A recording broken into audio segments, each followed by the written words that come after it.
Lijepi pozdrav iz studija portala Volim Ivanić. Gledate emisiju Gradska skica. Današnji gost nam je zamjenik ravnatelja Razvojne agencije Zagrebačke županije Valentin Gađa. Dobrodošli u emisiju. Dobar dan. Evo, za početak razgovarali smo mi kad ste bili u igri u Ivanić-gradu, sada ste na većoj toj poziciji, ali evo, zanima me zapravo kakva je vizija i misija Razvojne agencije Zagrebačke županije. Da. Pa dobro, sad veće pozicije, možda šire malo, jer se radi o županiji, ovdje se radilo o jedinici lokalne samouprave, gradu Ivaniću. Pa misija i vizija zapravo sukladno regionalnom razvoju, zakonu o regionalnom razvoju Republike Hrvatske, Razvojna agencija Zagrebačke županije je regionalni koordinator.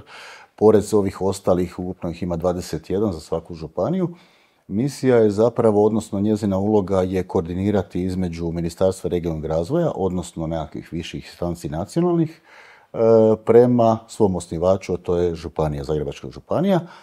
I pored toga, kao klasična razvojna agencija, razvijati, pripremati i provoditi razvojne projekte sufinanciranjem iz EU fondova i drugih izvora financiranja. Mi smo zapravo Zagrebačka županija jedna od najrazvijenijih županija u ovoj našoj lijepoj našoj. Jesmo. Pa pretpostavljam da imate jako puno posla, što se zapravo već na neki način i primjećuje u Ivanić-gradu. Što se tiče samo jer smo sada u Ivaniću, pa zapravo o tome najviše i volim razgovarati. Tu ste od izgradnje osnovnih škola, vrtića, dogradnje, pa rekonstrukcije recimo naftalana. To su sve priče koje sam pohvatao pripremajući se za razgovor. Jesu, to su baš poslovi koje trenutno, neki od tih su već i odrađeni. Recimo ovaj naftalan je projekt koji smo mi tamo pripremali od 20. do 22. Prijavili uspješno je sad u provedbi, evo naftalan ga provodi sada uz nekakvo povremeno neformalno savjetovanje s nama, ali uglavnom pripremu smo radili cijelo mi. A trenutno najzahtjevniji i zapravo najveći obuhvat našeg posla je na prijavi i sad već i provedbi osnovnih škola u Zagrebačkoj županiji u svrhu stvaranja kriterija, odnosno uvjeta za odvijanje jednosmjenske nastave u osnovnim školama.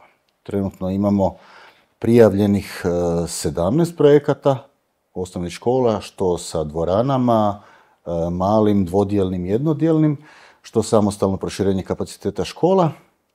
Ukupna je to vrijednost trenutno prijavljenih 107 milijuna eura. Ogromne su to vrijednosti.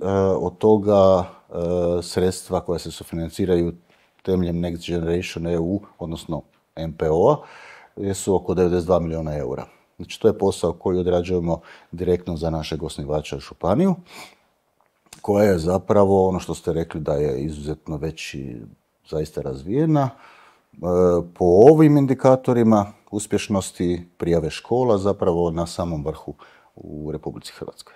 Zanima je li vi morate škole nagovarati da podignu ili poticati da se oni nekakvu prijavu naprave prema Razvojnoj agenciji Zagrebačke županije ili oni sami dolaze sa svojim idejama?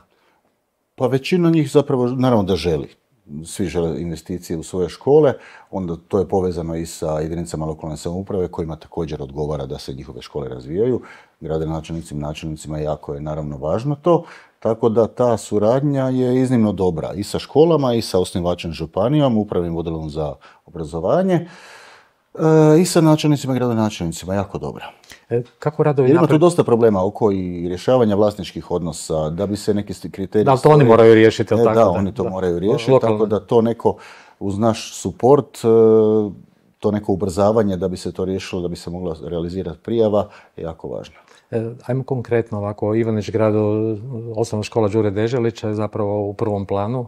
Je, najveća investicija što se tiče osnovnih škola. 9,1 milijun eura prijavljena, sada je realno u provedbi ili je ugovorena. Trenutno je osnivač naš, odnosno prijavitelj Zagrebačke županije u postupku stvaranja kriterija za objavu javne nabave za radove. Ona je 100% financirana sredstvima MPO-a, znači tih 9,1 milijun eura je kompletno. Županija ne mora dati apsolutno ništa što se toga tiče, sufinanciranje je 0. Zatim imamo drugu, nešto manju investiciju, to je osnovna škola Josip Badalić u Grabelju, gdje se je zapravo već dvorana prije izgradila, pola sredstvima grada Ivanić Grada i županije, tako da u ovom dijelu nije obuhvaćena MPO-om, nego samo proširenja razredne nastave, znači proširenje škole. To je iznos oko 2,1 milijun eura. I ostaje još jedna koja nije za sad realizirana, a u planu je, a to je osnovna škola Posavski Breg i proširenje. I pročitao sam zapravo Ivan Švear, isto srednja škola. Ivan Švear je, tako je, ali kroz neki drugi natječaj. Aha. To je bio natječaj za proširenje gimnazijskih, odnosno razvoj gimnazijskih kapaciteta. S obzirom da Hrvatska je deficitarna je što se tiče upisivanja djece u gimnazije, sve više odlaze u strukovna zanimanja. Praktičnija zanimanja. Je, trenutno popularno, pitanje kako će biti. Isto sve ima svoj rok trajanja. Tako je. Tako da se želi zaista poticati upisivanje djece u gimnazije, jer je taj neki postotak završavanja fakulteta gimnazijskih srednjoškolaca puno veći. Tako da Ivanić mogu pohvaliti, evo, grad Ivanić i ravnateljicu jako. Što se tiče tog natječaja, prvog, Ivanić je iz Zagrebačke županije jedina škola Ivan Švear koja je prijavljena i dobila sredstva za izgradnju te druge, odnosno to je 3. etaža srednje škole za gimnaziju. To će vam biti, sad je to u provedbi, rokovi su jako kratki. Sve bi trebalo završiti tamo 30.6.26. Tako da izuzetno kratki rokovi, a treba će dosta toga izgraditi. Jel to vi pratite, zapravo, ko je odgovoran da to baš bude do 30.6. gotovo? Pa mi. Da, to velim. Vi ste, kompletnu prijavu. Kako dolazite, jel vi se čujete na, ne znam, tjednoj, dnevnoj bazi, na mjesečnoj bazi, tako sad ravnatelje, pretpostavljam da sa ravnateljicom komunicirate? Da. Zapravo ovdje je u ovom slučaju osnivač, to je Zagrebačka županija, prijavitelj. Operativno to radimo mi sada u provedbi i prijavu smo operativno radili mi. Tako da sada zapravo ta je gotovo dnevna suradnja sa ravnateljicom i sa osnivačem. Sad županija, to jest osnivač, mora raspisati nabavu, znači da bi se izveli radovi, projektiranje radovi. Tu dajemo potporu i suport, kasnije će doći prvi ZNS-ovi, pravdanja sredstava, potraživanje predujma, tako da komunikacija svakodnevna. Prije nego što ću vas nešto pitati o Urbanom razvojnom fondu, zanima me koliko zapravo ljudi s kojima vi surađujete, koliko vi morate zapravo biti na radnom mjestu kao zamjenik ravnatelja Razvojne agencije Zagrebačke županije, a koliko morate po terenu? Pa jedno i drugo.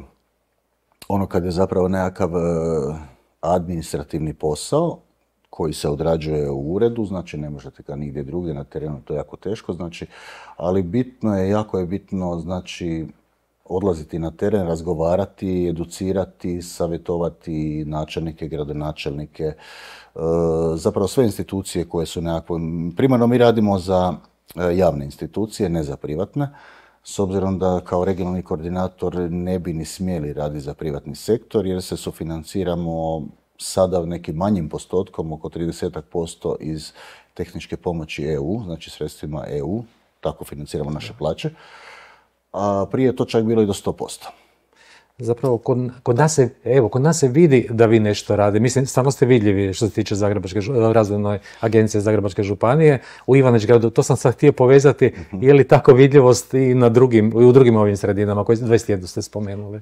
Pa je, dapače, čak mislim možda i malo više. Kako gdje, ali ovdje će biti još vidljivije kad počne izgradnja i rekonstrukcija škola i tako. Ovdje se vidi da Ivanić je kao dobar akceptor zapravo za EU fondove, jer je stvorena ta neka dobra baza i razumijevanje korištenja i važnosti korištenja EU fondova, tako da Ivanić u onoj prošloj perspektivi je jako dobro kako je to dobro iskoristio sredstva. Tako se to sad lijepo nadograđuje, tako da su ljudi, odnosno ti kapaciteti ljudski u gradu Ivaniću i u gradskoj upravi i u razvojnoj agenciji IGRI jako dobro educirani i znaju kakvi su benefiti i koristi, tako da uvijek je nama, pogotovo meni osobno, s obzirom da sam odavde, taj neki prvi kontakt je najlakši sa osobama koje znaš i koje znaš da znaju o čemu ti govoriš i pričaš i da treba iskoristiti kad nešto ovoga se pojavljuje ili najavljuje nekakav natječaj. Uvijek to dobro sjedne u Ivaniću. Tako da onda recimo, evo, baš ovaj projekt koji ste dobro pogodili, Ivan Švejar, gimnazijski kapacitet i proširenje, je ravnateljici sjeo onako da je zagrizla odlično, a bez toga kad se ne grize nema Zapravo je jako bitno birati ravnatelje koji imaju sluha za današnjicu, jer danas je, ako sam dobro shvatio kao laik, zapravo postoji novac koji samo treba dobar program napraviti pa ga podići zapravo preko vaše agencije. Da, za ono što se može financirati treba se pripremiti, to ozbiljno shvatiti, ozbiljno pripremiti projekt, onda ga prijaviti i kasnije odgovorno provesti i sve ok. Opet su biti samo ljudi, osobe, kao i svuda. Pa nadamo se zapravo da ljudi tako dišu. Mislim, kad si mlad, potentan si i u mislima i u cijeloj svojoj strukturi, zašto ne onda učiniti tako dobro za svoju sredinu? Pa naravno, to je naš posao ravnateljice također, ne iskoristiti sve mogućnosti koje su na raspolaganju, jer financije, znamo svi kako je to bilo prije nekakvih EU fondova, kakve su bile mogućnosti financiranja iz lokalnih proračuna, jako male, pogotovo za neki razvoj, znači neki status quo održavanje je postojalo, međutim neki razvoj jako teško. Tako da ko to sad ne iskoristi, malo ću se možda kasnije ako hoćete dotaknuti nove perspektive i kako će to izgledati, sad je bilo idealno vrijeme i još uvijek je za iskoristiti ova neka sredstva koja su namijenjena za neko naše jačanje infrastrukture. Jer smo mi bili u ovoj perspektivi, u onoj prošloj pogotovo ispod prosjeka razvoja EU, onih 75%, sada definitivno smo približili se ovih 80% razvoja, znači prešli smo tih 70%.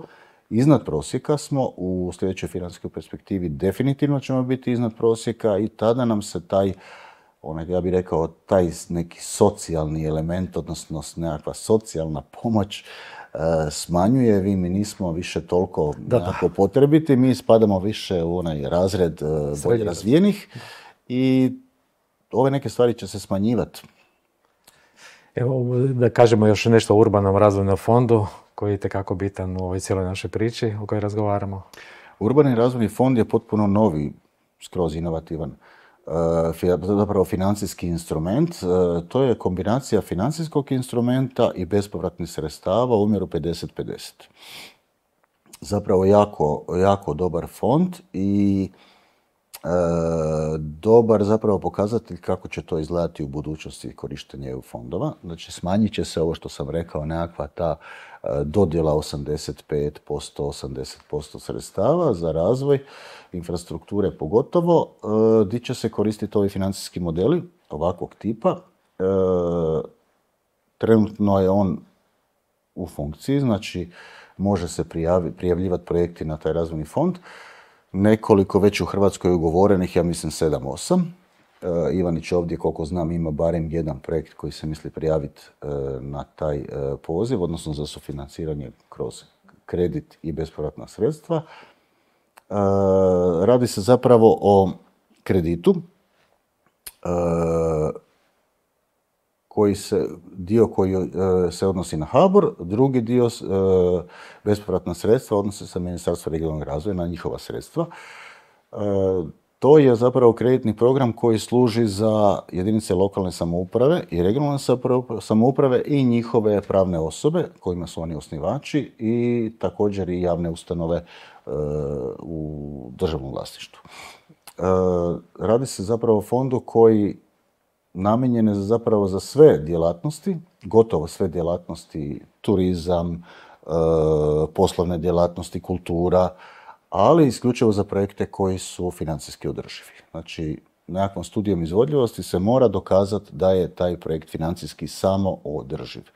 Neće biti prihvaćeni projekti koji nemaju nekakve benefite, znači financijske benefite, da oni... Ko će biti bunar.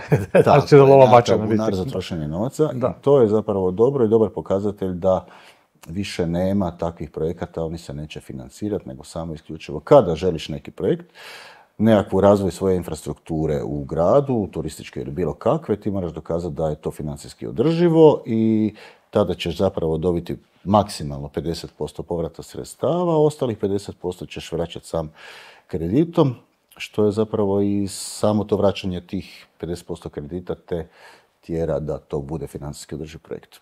Intrigantno, ovo što ste spomenuli za Ivanić grad, ako je to još tajna, nemojte onda, i ako je to u pripremi, što se samog Ivanića tiče, da, jel možemo možda znati prije, kamo gađamo zapravo, što bi trebalo se tako dogoditi? Ima više toga, ima, koliko znam, iz razgovora neki i sa gradonačelnikom, puno ideja, puno projekata, što je dobro. Sad ne može se sve, nego bi trebalo prijaviti, moglo bi se nekim modelom maksimalno 2. Za sada smo zapravo pri kraju s pripremom za novi akcelerator u Ivanić gradu, to je onaj objekt iza inkubatora, koji bi bio zapravo nekakva poslovna zgrada za najam, što bi... Da, gospođa Maholić govorila za... Tako je, da. Radi se o tom projektu i još neke projekte koje je gradonačelnik spominjao, ali neka to dobro. Ne bi ja. Evo, mi smo praktično pri kraju razgovora, ne znam, jel trebate još nešto bitno reći. Ja sam zapravo htio još postaviti pitanje kako ste ekipirani u Zagrebačkoj županiji i u razvojnoj agenciji. Pa relativno dobro smo ekipirani, ima nas trenutno sad 23, imamo 4 odjela. Uglavnom ova 3 odjela se odnose na pripremu i provedbu EU projekata, jedan je nekakav opći odjel pravne službe i tako, računovodstva.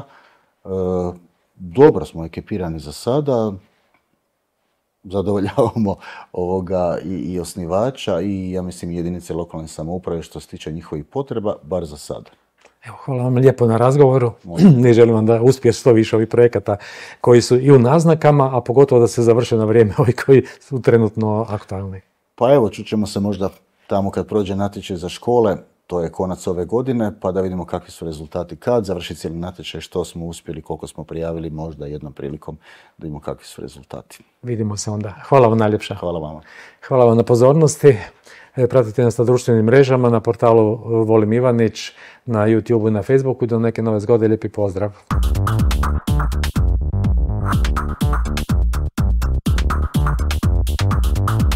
Sadržaj je sufinanciran sredstvima Fonda za poticanje pluralizma i raznovrsnosti elektroničkih medija.